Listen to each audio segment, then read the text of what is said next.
Para maging Royal Kludge household na itong bahay natin.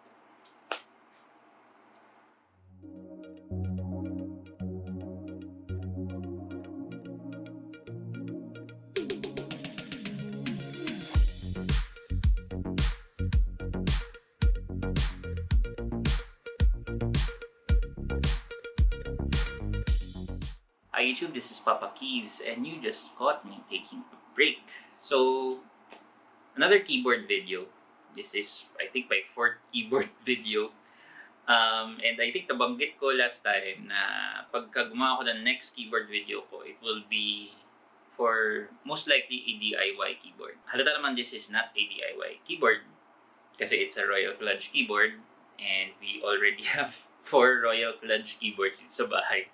Dalawa kay our mommy, dalawa sa akin. This is the RK84 keyboard na nakuha ko via Lazada.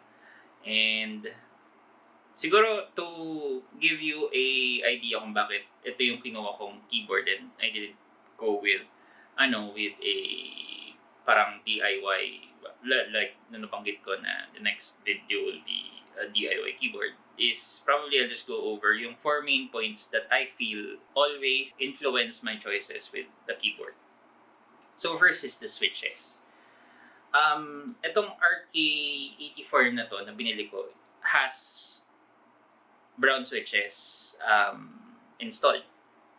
I like the brown switches. Gusto ko yung brown switches ng Royal Kludge from my G87. So, okay siya. Okay na sa akin yun kasi it's parang, like I said, the best of both worlds for parang in between a linear and a clicky. The good thing about the RK84 is hindi ako trapped with those brown switches forever kasi this keyboard is hot swappable. Meaning, kaya ko palitan yung mga switches niya to whatever parang switch na gusto kong gamitin. And it's compatible with either a 3-pin or a 5-pin switch. So that's almost all parang brands or types of switches pwede kong install dito. So kung gusto kong mag-install ng Glorious Panda, pwede. Kung gusto kong mag-install ng Durok switches, pwede. As long as it's 3-pin or 5-pin. So that's one of the reasons why I went with this one. Next is the form factor or the layout. I went with an 84 key layout. I went with this layout kasi una compact siya. Mas maliit talaga siya with my G87. Pero ang nabawas lang 3 keys lang ang nabawas sa kanya. I think it's the insert, scroll lock, and pause. Ay, tama. Kasi yun, yung tatlo sa taas. Dun sa right edge, right side ng parang TKL keyboards. So yung nasa taas yun yung nawala. So, it still has the function key, still has the delete key, the home, and page up, page down. Arrow keys, kompleto pa rin yun, nabawasan. Pero ang laki na nabawas niya na parang real estate na kinakain dito sa desk ko. So that's a good thing. Trying to go with a parang a clean wireless look dito sa parang setup ko ngayon. So that's a parang additional plus for me. So kaya yun yung layout or form factor na kinuha ko for this new keyboard. Next is connectivity. I think this is yung parang this is the main reason why I picked this. Kasi, sa bala ko nga is to have a parang minimalist wireless setup para dito sa parang station ko. And this is one of the options that fit my needs that offers 3 modes of connectivity. Wired, Bluetooth, and wireless USB. Yung wireless USB yung parang naging main factor kung bakit ito yung kinuha ko. Kasi from what I've researched, wireless USB dongles that use 2.4 or 5 gigahertz frequency for connectivity is offers less latency or delay pag kiki-press ka versus a Bluetooth connection.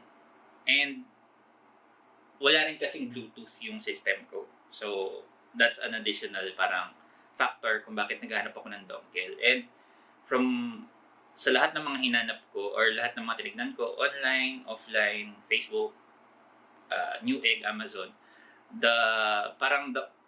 yung mga nakikita kong option is out of my budget.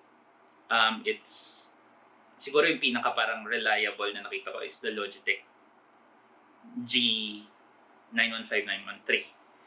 And dito sa Pilipinas, that's around 9,000 to 10,000 plus. So that's really outside my budget. And this one is offers that option. So technically pwede akong mag-connect ng 4 wireless connections, 3 Bluetooth, 1 dongle, and then wired. So 5. Meron akong nakita pero 65% keyboard siya. So it loses a lot of yung mga keys na kinagamit ko lagi. So kaya mas nag-lean towards ako dito sa RK84. I think that's not RK68 yata. Yung nakita ko na try mode din. Pero yun yan. I opted for this one dahil nasa kanya yung mga keys na ginagamit ko lagi. Last is customization. For the keycaps, same thing. You can still customize the keycaps. Actually, ito, nakakatawa. Yung stock nito na binili ko is black. So, I used yung mga white keys nung RK987 ni Armami para dun dito sa part na to. So, di ako pumili ng mga bagong keycaps ngayon. Yun na lang ginamit ko. And it looks good. And it has this option. You can remove this. So, pwedeng yung maging ganyan na lang yung bezel-less. So, mas liliit pa yung parang mas magmumukha pa siyang mas maliit kaysa dun sa to. And ito trip ko lang kasi to kanina eh. Napag-tripan ko lang siya na customize. So, pininturahan ko lang talaga. As in, spray paint ko lang siya kanina. Para magkaroon siya ng parang black and white na parang visual para mag-match dun sa parang pag-ayos ng keycaps ko. Though, madumi yung pagkakagawa and yeah, madumi siya. Hindi ganun kapulido. Pero for a first time na gawin, I think it's a good first step para in the future pagka napag-tripan ko talaga mag-custom ng mga ganito, may experience na and I can do better. So yun. So it's another additional part parang part to be customized. Though wala pa nakikita talagang nagbebenta ng mga ganito ng Royal Kludge. So probably in the future magkaroon. And magkaroon ng ibang options like other colors, other designs, as may mga design, as in magkaroon talaga ng mga design talaga. So that might be something that I can look forward to pag gusto ko pang i-customize tong keyboard na to. And of course, the customization of the key switches. So I can change if ever in the future gusto ko try ng parang mas premium na mga keys, pwede kong palitan or ibang type ng keys like tricky or linear just to try it. Pwede ko siyang gawin kasi again, it's hot swappable. So yun. Yeah, I think that's it. It's just a quick video. I just wanted to run down this kasi natuwa ako sa purchase na to kasi nabili ko to nung 99 tama? No, 99 Lazada sale for 2,200 plus. Considering na yung tawag dito na yung mga keyboards without dongles can go for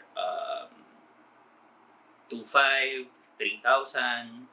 I think this is a good price. And siguro ayun, one drawback for this one is I think from my research pangit yung drivers ng dongle. As in, medyo kailangan tipong 1 to 2 feet away lang yung keyboard mo from the dongle, which is not a problem for me kasi dito yung mga dongles ko, yung mga wireless dongles ko, so malapit lang siya. Though, nung parang first few days nito is nagkakaroon ng parang issues with key presses, like nag-hold yung yung isang key na na-press, or may mga times na pre-press yung iba. Parang nagkakaroon ng problem with the communication between the dongle and the keyboard. So medyo na-off ako doon. So I was tinitingnan ko kung nag-research ako kung issue ba talaga siya. And it looks like it's really an issue. Ang nangyari is I did find actually hindi siya post, comment siya sa Reddit regarding this type of keyboard. Dun sa pinagbilhan niya, binigyan siya ng parang link to a driver for the dongle para ma-update yung driver mo. Ma-update yung wireless driver nung keyboard mo, and then mag-okay siya. And though mukhang sketchy talaga, as in mukhang sketchy talaga yung file. Though nung dinownload ko naman, I scanned it, wala namang problem. So nirun ko siya. And right now, siguro going 3-4 days na gamit ko siya via the dongle, hindi na naulit yung issue na yun na may miss key press or nag-hold yung key press na wala na namang hindi na naman naka-recess yung keyboard, yung key. So I think that's it's already fixed. So minomonitor ko pa rin naman, pero wala na namang issue since nung nag-update ako.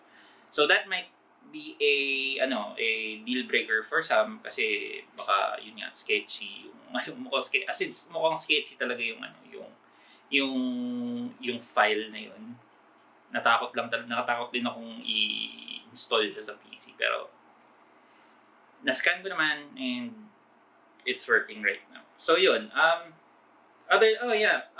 yung LEDs nito is just white LEDs, yun lang. And meron kang mga options for parang lighting effects. Though hindi ko siya masyadong gagamitin kasi nga more on no RGB, no lighting ang gusto ko setup ngayon. So steady white light lang siya. Lalo na pag ginagamit ko siya pag madilim. So yun lang. Other than that, yeah, I think we're good. So baka pagtripan ko pang i-customize to in the future. And I might do a video about that again in the future, pero for now wala pa naman. I'm enjoying using it kasi yun nga, natuwa talaga ako sa price niya and yung mga features na meron siya. Hot swappable key switches, removable parang bezel, for parang you get 2 looks kagad pagdating sa keyboard na to. Yung bezel-less or yung may bezel. And then pwede mong i-customize yung mismong bezel niya. Pinturahan mo, dikita mo ng sticker. Pwede. Para more personality for your keyboard. And then, the number one selling point for me is the USB dongle. 2.4 gigahertz. And it's working fine. Just fine for me. So yun, hope you enjoyed the video. If you like the video, click like. If you dislike the video, dislike. If you have any comments, questions, or suggestions, just put them in the comment section below. If you want to check out my previous videos, just go to my channel and check out my video library. I would highly appreciate if you subscribe to the channel, and if you want to be notified once I upload my video for next week, just click on the bell icon beside the subscribe button. And yeah, I think that's it. So, hope you can chill with me again next week when the stay-at-home dad takes another break. Bye-bye!